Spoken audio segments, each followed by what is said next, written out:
Eleanor Brooks had spent most of her life in the same small town, where every face was familiar and every story had already been told.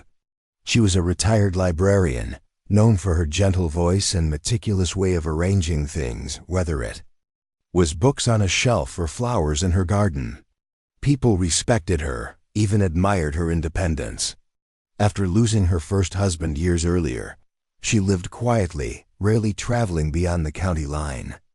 Friends assumed she would spend her later years in solitude, maybe tending to her roses and reading in her sunlit kitchen. That was until Mark Dwyer appeared. Mark was 26 tall and carried the kind of energy that seemed both restless and watchful. He had arrived in town only a year earlier, working on temporary construction projects and renting a modest apartment above the old hardware store. No one knew much about his past, and he offered no stories to fill in the gaps. His neighbors saw him leave early and return late, always alone, often with a cigarette in hand. The only place people noticed him linger was at the small coffee shop near the library, where Eleanor occasionally stopped for tea. That's where they first crossed paths, or at least, that's how Eleanor later described it. It started with polite nods, then small exchanges about the weather, and eventually, longer conversations. Eleanor found him intriguing in a way she couldn't quite explain. He didn't laugh often, but when he did, it was low and brief, as if it caught him off guard. She noticed how intently he listened when she spoke, his eyes fixed on her as though she were revealing something precious. In a town where most people saw her as predictable and settled, Mark made her feel noticed again. Within months, their meetings became intentional. He would wait for her at the coffee shop, and she began to plan her errands around when she knew he might be there. Whispers started almost immediately. Some friends cautioned her gently, asking if she was sure she knew what she was getting into. Others simply watched with thin smiles, assuming it was a fleeting companionship, maybe even a harmless fling. But Eleanor was certain this was something more. When Mark suggested they marry, it was sudden, almost startling. He claimed he didn't see the point in waiting. Eleanor hesitated only briefly before agreeing. She told herself it was brave to follow her heart at this stage in life. The wedding was quiet, held in her backyard on a warm spring afternoon. Only a handful of guests attended. The air smelled faintly of lilacs, and Eleanor wore a simple cream dress that fluttered in the breeze. Mark wore a plain suit and kept his expression neutral, almost solemn, as if the day was not a celebration but a task. Some guests noticed his lack of enthusiasm, but chalked it up to nerves or shyness. In the weeks after the wedding, Eleanor tried to settle into the rhythm of married life. Mark moved into her home, bringing little with him except a duffel bag and a battered box of personal items he kept locked. He didn't share much about his work, claiming the construction projects were inconsistent and that he might need to travel for jobs. He spent long hours in the basement, saying he was fixing things or organizing tools. Though Eleanor rarely saw any visible progress, a few subtle changes began to take root. Mark grew wary of her phone use, sometimes glancing over her shoulder when she scrolled through messages. He made offhand remarks about how dangerous it was to put personal details online, warning her about people who watch for weaknesses. Eleanor took these comments lightly, assuming he was just protective. After all, she had spent her career surrounded by information, aware of how easily it could be misused. Still, she saw no harm in sharing small glimpses of her life. There were moments when Mark's guarded nature unsettled her. Once, while putting laundry away, she noticed a small envelope tucked into the lining of one of his jackets. Inside were photographs of people she didn't recognize, taken in candid settings, on a porch, in a grocery store parking lot, standing at a bus stop. She placed them back exactly as she found them, telling herself there must be a reasonable explanation. She didn't ask. The town continued to buzz with quiet curiosity about their marriage. Some saw Eleanor as fortunate to have found companionship. Again, while others viewed Mark with suspicion. But Eleanor was steadfast in her choice. She had lived long enough to know that people often misunderstood what they couldn't imagine for themselves.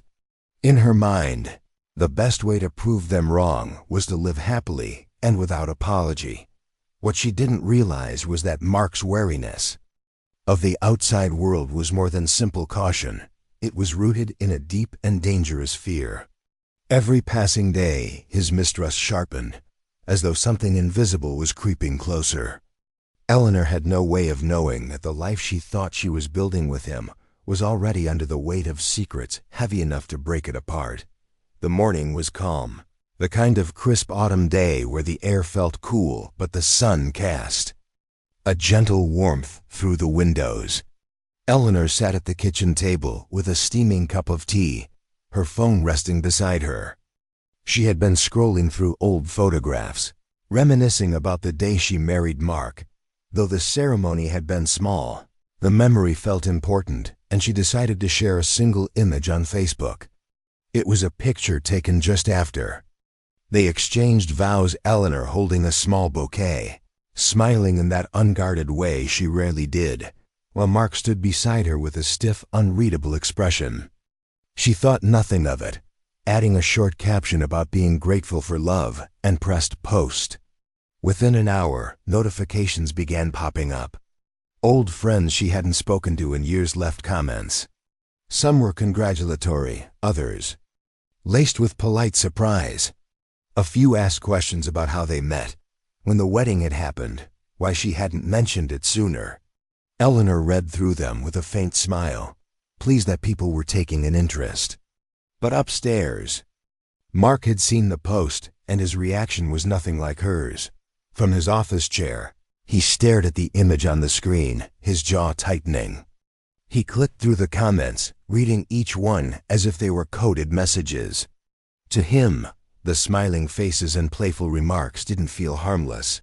They felt invasive, like open doors inviting strangers into their lives. His chest tightened as he imagined unknown people, looking at the picture, studying him, remembering him. The idea left him uneasy.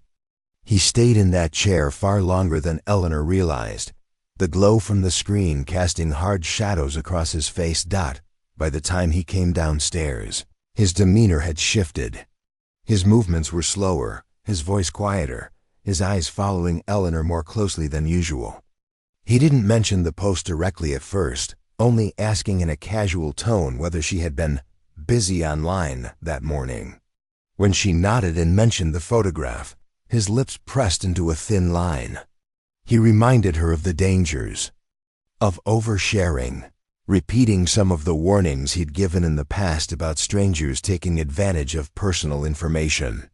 She laughed it off, telling him it was just one picture and that everyone already knew she was married. But Mark didn't laugh. He turned away, walking to the sink where he stood for several minutes, staring out the window. The rest of the day carried an undercurrent of tension. Eleanor went about her usual tasks, folding laundry, sweeping the porch, but she could feel the way Mark's eyes lingered on her. He seemed distracted, as though his mind was elsewhere. Twice she caught him pacing in the hallway, muttering under his breath. She assumed he was worried about work or money, problems that came and went in waves. But in reality, his thoughts kept returning to the post, replaying it over and over. That evening, Eleanor noticed that Mark's phone had been buzzing repeatedly. He would check it quickly, shield the screen, then slip it back into his pocket. When she asked if everything was all right, he simply said it was nothing important. Still, his restlessness didn't fade. While Eleanor laid in bed that night, Mark sat in the living room with the lights off, staring at the darkened television screen as if lost in thought. Outside their home, the picture continued to circulate. It was shared by acquaintances, seen by people Eleanor didn't even know. A former co-worker messaged her privately to say she had recognized someone in the image. The message was vague and harmless on the surface, but Mark didn't see it that way. He read over Eleanor's shoulder, his expression hardening, his eyes narrowing in a way she had never seen before. He didn't speak for the rest of the evening. In the following days, Mark's behavior grew stranger. He began locking the doors even during the daytime and drawing the curtains so tightly that no sunlight could enter. He insisted they avoid certain shops in town, claiming it was better to keep a low profile. When Eleanor questioned him, he became defensive, telling her she didn't understand the risks. She told herself he was simply overprotective, maybe even a little old-fashioned about privacy. But behind Mark's warnings was a growing fear that couldn't be explained away. The photograph had stirred something in him, something tied to a past he never spoke about. To Eleanor, it was a sweet memory worth sharing. To Mark, it was a signal sent out into the world, one that could reach people he had spent years trying to stay invisible from. And as that thought took hold in his mind, his view of Eleanor began to change, not as a partner, but as a threat who had crossed a line without realizing it. Rain began falling in the late afternoon, a steady drizzle that tapped against the windows and darkened the streets. By nightfall, the wind had picked up, rattling loose branches and sending leaves swirling in the air. Eleanor was curled up in the living room, a blanket over her legs, the soft glow of a lamp lighting her book. Mark had been quiet all day, his movements deliberate and slow, as though he was working through something in his mind. He stayed mostly in the basement, the low hum of a small heater drifting up through the floorboards. At 10 p.m., Eleanor made herself a cup of tea and glanced toward the staircase. She debated calling down to Mark, but decided against it. They had been out of sync for days, and she hoped giving him space might ease whatever tension had built up since the wedding photo went online. Outside, the rain grew heavier, the sound filling the house with a constant muffled roar. Around 11 o'clock, she heard him come upstairs. His footsteps were slow, deliberate, almost hesitant. He passed through the living room without a word, heading toward the kitchen. She noticed he had changed into a dark sweatshirt and worn jeans, the kind of clothes he wore for working outdoors. He poured himself a glass of water, stood there for a long time, then set it down without drinking. His eyes moved to the curtains. Making sure they were tightly closed, Eleanor returned to her book, though she found herself reading the same line repeatedly without processing it. There was something different about the air in the house that night, heavier, almost charged. At 11:30, she decided to head upstairs. She set her mug in the sink and turned to say goodnight, but Mark was standing in the hallway watching her. She froze for a moment, unsure if he was about to speak, but he simply stepped aside to let her pass. When she reached the bedroom, she left the door slightly open, a habit she had kept since living alone. She could hear faint movements downstairs, floorboards creaking, a drawer sliding open, something metallic being set down. Her mind wandered to the odd little envelope of photographs she had once found in his jacket. She had never asked him about them, and now the thought of doing so filled her with unease. By 11:43, the house had gone unnervingly quiet. Even the rain seemed to have softened, becoming more of a mist. Eleanor thought about getting up to check on him, but the unease in her chest kept her rooted in place. Then came the sound of slow, deliberate footsteps on the stairs. She held her breath, listening. The steps reached the top landing and stopped. For a moment, she thought he had turned back. What happened next would later be pieced together from evidence and timelines, but in that moment, there was only a sudden, violent break in the stillness. Something heavy struck, a sharp thud followed by a muffled cry. The struggle was quick but intense, moving from the hallway into the bedroom. The lamp on her nightstand crashed to the floor, its light extinguished, leaving the room in near darkness. When it was over, the only sound was the faint buzz of the overhead light fixture and the distant hiss of the rain outside. Eleanor lay motionless on the floor, her phone a few feet away, its screen glowing faintly with the open Facebook app. The wedding photo was still there, her smiling face frozen in time. Somewhere in those last moments, Mark had deleted the post. wiping away the image from her profile. Downstairs, he moved with an eerie calm, gathering a few things from the basement cache, a change of clothes, and something small he placed in his pocket. He left the house without turning on any lights, stepping into the wet night. The rain clung to his hair and clothes as he walked to his car, parked a short distance away to avoid being seen from the street. The tires hissed against the soaked pavement as he drove away, disappearing into the dark. Inside the house, the scene was left as if frozen in time. Overturned furniture, a shattered lamp, a cold cup of tea sitting in the sink. The curtains remained tightly drawn, sealing the night inside. It would be hours before anyone knew what had happened there, and by then, Mark would be far from the quiet street, carrying with him the weight of what he had done and the secrets he had always feared would surface. The next morning was gray and damp, the rain having slowed to a fine mist that clung to every surface. At 9 a.m., a delivery driver turned onto Eleanor Street, steering his van carefully along the slick road. He had a package for her, a small cardboard box he placed in the passenger seat as he parked near her driveway. When he walked up to the house, he noticed something that made him pause. The front door was slightly ajar. At first, he assumed she had stepped outside for a moment, but after knocking twice and hearing no answer, he leaned closer. The interior was dark, the curtains pulled tight, and there was no movement inside. He set the package down and returned to his van, but the unease lingered. By the time he reached the corner of the street, he had decided to call the police, reporting the open door and the unusual silence. Officers arrived within 20 minutes, parking discreetly so as not to draw immediate attention from the neighbors. Two of them approached the door while another circled the property. The smell of damp air and something faintly metallic drifted out from inside. The living room was the first thing they saw: overturned furniture, a broken lamp, and a blanket crumpled on the floor. It was the kind of scene that suggested a sudden, violent struggle. Moving cautiously, they followed the trail of disturbance down the hallway, where they found Eleanor lying motionless beside the bed. Her phone was nearby, the screen cracked, still faintly lit. The Facebook app was open, but the wedding photo was gone, replaced by the standard blank space where an image had once been. There were no signs of forced entry, no smashed locks or broken windows. Whoever had been there had either been invited inside or had already lived in the home. Detectives began their work immediately, photographing every inch of the house, marking the position of objects, collecting fibers, and dusting for prints.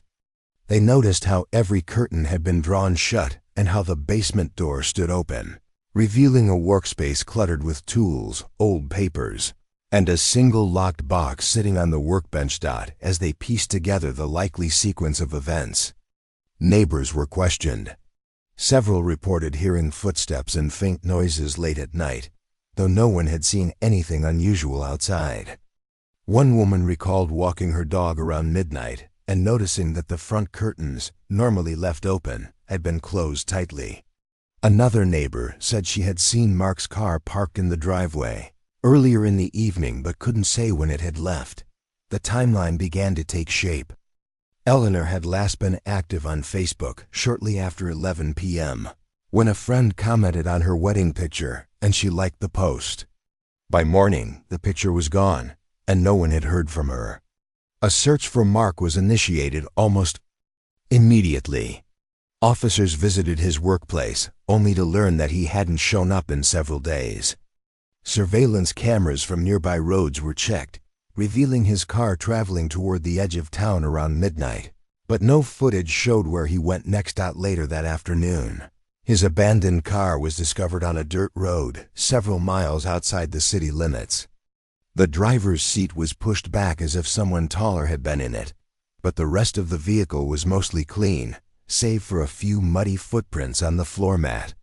The glove compartment contained an envelope with torn, half-burned pages from a small notebook. The writing was uneven, hurried, and difficult to read. Fragments of phrases stood out. "Stop it before they know," Too close. And don't let them find me. The papers were sent to the lab for analysis, but even without a full translation, the tone was unmistakably paranoid. In the basement of Eleanor's home, crime scene technicians managed to pry open the locked box. Inside were old identification cards, some with names that didn't match Mark's, and small stacks of cash wrapped with rubber bands. There were also photographs, grainy snapshots of people in public places, none of whom Eleanor appeared to know. The evidence hinted at a life she had never been aware of, one steeped in secrecy and perhaps illegal activity. As night fell on the day of the discovery, the house remained cordoned off, its quiet suburban street now buzzing with murmured theories and guarded glances. For years, Eleanor had been a familiar, trusted presence there, the kind of neighbor who waved from her garden and returned borrowed books with a thank you note. Now her home was the center of a mystery, one in which the man she had trusted. Most had vanished, leaving only shadows and unanswered questions behind. Somewhere Mark was moving through the world unseen, carrying with him the truth about what had happened in that house and why a single photograph had been enough to unravel everything. 3 weeks passed before the search for Mark Dwyer ended. The manhunt had stretched across counties, fueled by sightings that always seemed to dissolve into dead ends. His face appeared on the news, in newspapers, and on the local crime alerts that flashed onto residents' phones. For a time, it seemed he had vanished completely, swallowed by the woods and back roads he knew well enough to navigate without leaving a trace. Then, one cold morning, a tip came in from a hunter in a remote area nearly 100 miles away. The caller had noticed smoke curling up from the chimney of a cabin that was supposed to be abandoned. When deputies arrived, they found the door barricaded from the inside, but Mark was there, sitting at a small table with a half-empty bottle of water and a duffel bag at his feet. The arrest was quick, almost anticlimactic. He offered no resistance, only watching silently as his hands were cuffed and the room was searched. The cabin contained little canned food, a sleeping bag, a stack of newspapers, and a burner phone. It was clear he had been living in isolation, avoiding any contact with the outside world. During questioning, Mark initially refused to speak. Detectives presented the evidence from Eleanor's house, the items from the locked box, the photographs, and the burned notebook pages found in his abandoned car.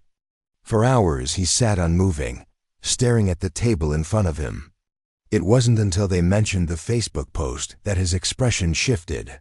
His eyes narrowed, his shoulders tensed, and a slow exhale escaped his lips. He began talking in short bursts, the words clipped and uneven. Years before meeting Eleanor, he had been involved in a scheme targeting vulnerable women online.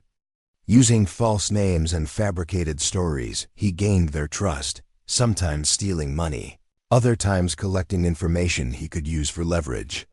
Eventually, a few of his targets discovered the deception and tried to track him down.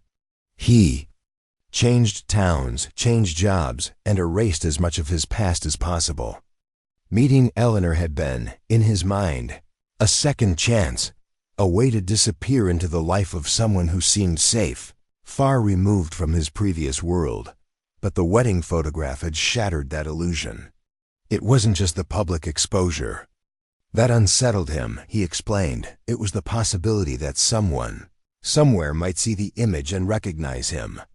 One comment on the post, from a name he claimed not to know, had sent him into a spiral of suspicion.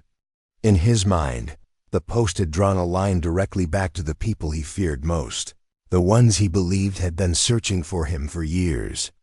He convinced himself that if they found him, they would destroy both him and Eleanor. The more he spoke, the clearer it became that his reasoning was tangled in paranoia. He insisted that deleting the post wasn't enough, that once the image was out there, it could never truly be erased. In his version of events, the only way to be certain of his safety was to eliminate the one person who had put him at risk. That belief, twisted and absolute, had driven him through the long hours of that rainy night, Until the idea became action, investigators pieced together the final timeline. After killing Eleanor, he deleted the post from her phone, gathered his belongings, and drove into the countryside. He had planned to keep moving, but the weight of what he had done made him reckless. Instead of staying on the road, he found the cabin and settled in, convinced it was temporary until he could figure out his next move. What he didn't account for was the attention his absence would draw and the web of evidence that pointed directly to him. The trial lasted just under 2 weeks. The jury heard the details of his past schemes, the evidence from the house, and the confession he eventually gave. The defense argued diminished capacity, citing his paranoia and obsessive fear of exposure, but the verdict was clear: guilty of murder in the first degree. He was sentenced to life without the possibility of parole. In the weeks after the sentencing, Eleanor's friends and neighbors struggled to reconcile the man they thought they knew with the truth that had come to light. Her house was sold to a young family, the garden overgrown by the time they moved in. The new owners replaced the curtains and repainted the walls, but those who had lived on the street for years still glanced toward the windows when they walked by, remembering the woman who used to wave from the porch. In the end, it wasn't the age difference, the whispers of disapproval, or even the secrets Mark had kept that shocked the community most. It was the fact that something as small and ordinary as a photograph, a single moment meant to share joy, had been enough to set everything in motion. The wedding picture that had once shown promise and hope existed now only in memory, a quiet reminder of how quickly love can turn into fear, and how fear can turn into something far worse.